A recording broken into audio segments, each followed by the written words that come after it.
Hey trainers, it's Retro Knight. Surrender now or prepare to fight. Today we are talking about how powerful Woodhammer is, but at what cost? Let's jump directly into this amazing battle and see how it went down. As always, if you enjoyed the music that we're kicking in today, sure recognize to drop a comment down below and let me know. My opponent decides to lead off with Rillaboom and Baxcalibur, as I lead with my trusty Stone Joiner and Meowscarada.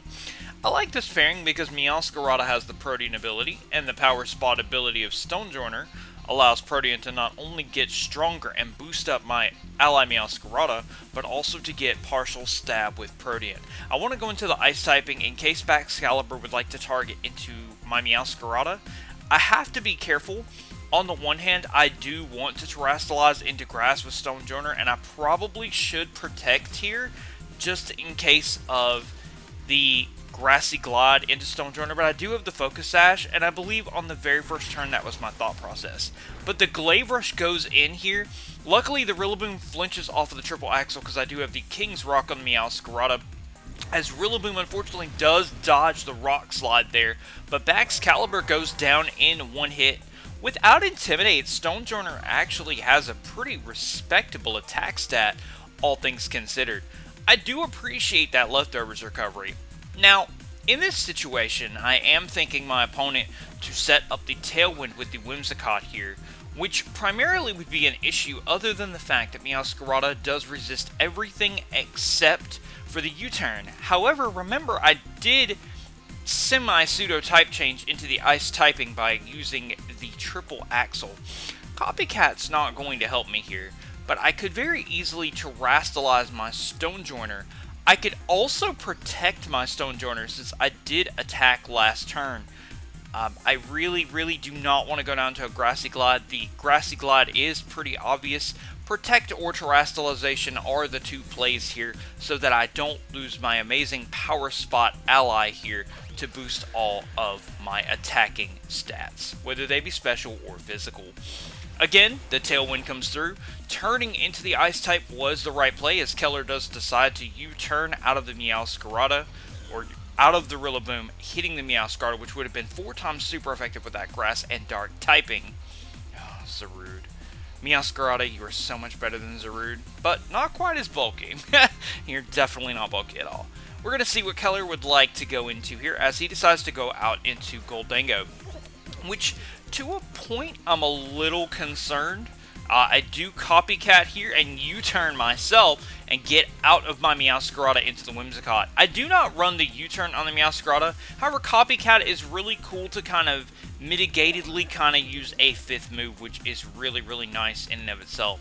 I've got some options here. I could go to Bombardier and go for a boosted knockoff into the Goldango, which would be super effective alongside having that Power Spot. However, I know Goldango, and I've seen many of them not only in this competition, but in general, and they almost always carry some Terrastalization type to get out of their Ground and Dark weakness. That being said, Earthquake is perfect for Stone Joiner to go for as long as I do not Terrastalize my Bombardier out of its flying typing so that it will be immune to my ground shakes. Whimsicott won't take much damage at all, but Goldango, on the other hand, as I was saying, Stone Joiner does have a very respectable attack stat, base attack stat. He does indeed Terrastalize into the Dragon typing of Goldango, which now makes it where only Ice and Dragon are super effective against him, and his Make It Rain is able to take that down. My opponent makes a phenomenal play on coring me into a move. Now, I cannot wide guard now that he's got me locked in. The knockoff does come through, and with the Power Spot, it does do a fantastic amount of damage and knock the Leftovers off. And I am locked into Protect, so I can no longer wide guard the oncoming Nasty Plot Tailwind boosted Make It Rain. Ladies and gentlemen, I am in some very serious trouble.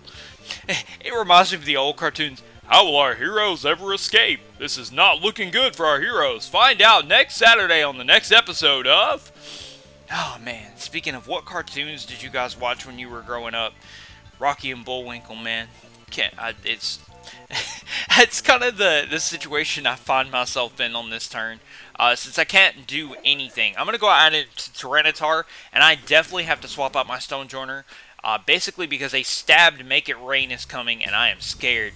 Luckily, the Protect works out with the Encore, and I'm able to protect the oncoming Make It Rain that is definitely coming into my team. The Moonblast hits my Tyranitar, and even with that massive special defense, this Gholdengo has a stab Make It Rain boosted by a Nasty Plot, and even with that extra special defense that is added to Tyranitar and Rock types in the Sandstorm, it is not enough at all. Whimsicott gets hit by the Sandstorm, as does Gholdengo, and we are in trouble. I'm in danger. I don't even know how I'm going to get out of this situation. I cannot Wide Guard. I cannot Protect. I cannot... I mean, I can Protect, but eventually it is going to fail. I could also go into Meowscarada here. I could go into Copycat, and as long as I don't Protect, I can easily swap out of Stone Joiner, and it would be super effective against the Whimsicott. True, I wouldn't have the bonuses, but Terastallizing into Steel might actually allow me to live this hit. However, Gholdengo is terrified, I guess, and works out pretty well because I was going to go for the Copycat. Not sure why, since the Protects come through and the Copycat would just copy the Protect. Meowscarada is pretty much a meat shield here as it does go down, and the Gholdengo is dangerous. Oh my goodness, how are we going to get out of this situation right now? Let's see, the Tailwind would have to go down. How many turns of Tailwind have we had? Anybody been counting? Stone Joiner ends its Encore, and the Tailwind peters out. Oh, this is fantastic. This is exactly what I needed to happen, because Bombardier is now faster than both of these threats. Now, he could very, very easily Tailwind into the Whimsicott and set this back up. However, there is a different significance here, and that is the fact that I now have access to my Wide Guard to block Gholdengo's Make It Rain. And that, ladies and gentlemen, is super important alongside the fact that Gholdengo has Terastallized into that Dragon typing. Two things happen here. Now that I have my Wide Guard, I can not only block its Make It Rain, but I can use the Pseudo Stab of Rocky Payload Bombardier to now not only damage Whimsicott highly, but also do significant damage to Gholdengo. I'm not sure if my opponent figured out what Wide Guard does, but it does indeed save both Stone Joiner and Bombardier from a medley death of a stabbed Make It Rain. Because that Nasty Plot still made a big difference. It made it so now that its special attack is at neutral.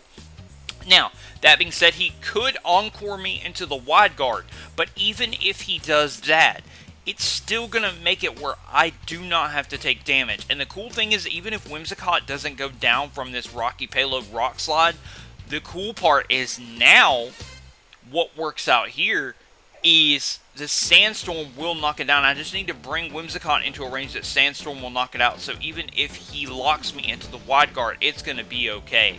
I do go for that Wide Guard again, locking out that Make It Rain. Now he only has a neutral Shadow Ball to hit me with. In comes the Moonblast and the Bombardier. Lives it on 32 HP. The Make It Rain comes through. The Wide Guard protects both Bombardier and Stone Joiner.